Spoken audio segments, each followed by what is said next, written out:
ಬಾದಾಮಿ ನಗರದ ಸ್ನೇಕ್ ಮಹಾಂತೇಶ್ ಎಂಬ ಪ್ರಸಿದ್ಧವಾದ ಸ್ನೇಕ್ ಮಹಾಂತೇಶ್ ಅವರು ಒಂದು ಗ್ರಾಮದಲ್ಲಿ ಹಾವನ್ನು ಹಿಡಿದಿರ್ತಾರೆ.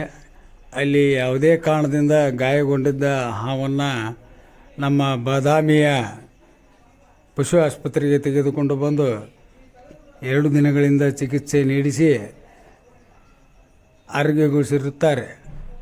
ಆದರೆ ಬಾದಾಮಿಯ ಪಶು ಆಸ್ಪತ್ರೆಯ ವೈದ್ಯರುಗಳಾದ ಕುರಿ ಸರ್ ಆಗಿರ್ಬೋದು, ಅದೇ ರೀತಿ ಗಿರೀಶ್ ಸಬ್ರೀಶ್ ಸರ್ ಆಗಿರ್ಬೋದು, ಎಲ್ಲರೂ ಪ್ರಯತ್ನ ಮಾಡಿ 2 ದಿನಗಳಿಂದ ಅದಕ್ಕೆ ನಿರಂತರ ಚಿಕಿತ್ಸೆ ನೀಡಿ ಆರೋಗ್ಯಗೊಳಿಸಿ ಚಲಿಸುವ ಹಾಗೆ ಮಾಡಿದ್ದಕ್ಕಾಗಿ ಪಶು ಆಸ್ಪತ್ರೆಯ ಎಲ್ಲ ಸಿಬ್ಬಂದಿ ವರ್ಗದವರಿಗೂ ಅಭೂತಪೂರ್ವ ಧನ್ಯವಾದಗಳನ್ನು ಸಾರ್ವಜನಿಕರ ಪರವಾಗಿ, ಮಹಾಂತೇಶ್ ಪರವಾಗಿ, ನನ್ನ ಪರವಾಗಿ, ನನ್ನ ಅಭಿಮಾನಿಗಳ ಪರವಾಗಿ ಅಭಿನಂದನೆ ಸಲ್ಲಿಸಲು ಸಂತೋಷವೆನಿಸುತ್ತದೆ.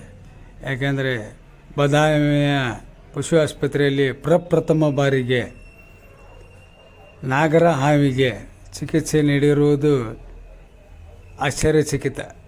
ಯಾವುದೇ ಆಸ್ಪತ್ರೆಯಲ್ಲಿ ನಾಗರ ಹಾವಿಗೆ ಚಿಕಿತ್ಸೆ ನೀಡಿರುವುದು ಕಂಡು ಬಂದಿರುವುದಿಲ್ಲ. ಆದ ಕಾರಣ ನಮ್ಮ ಬಾದಾಮಿಯ ಪಶು ಆಸ್ಪತ್ರೆ ಅಭೂತಪೂರ್ವವಾದ ಶಕ್ತಿಯುತವಾದ ಪಶು ಆಸ್ಪತ್ರೆ ಎಂದು ನಂಬಲು ನನಗೆ ಆಸೆ.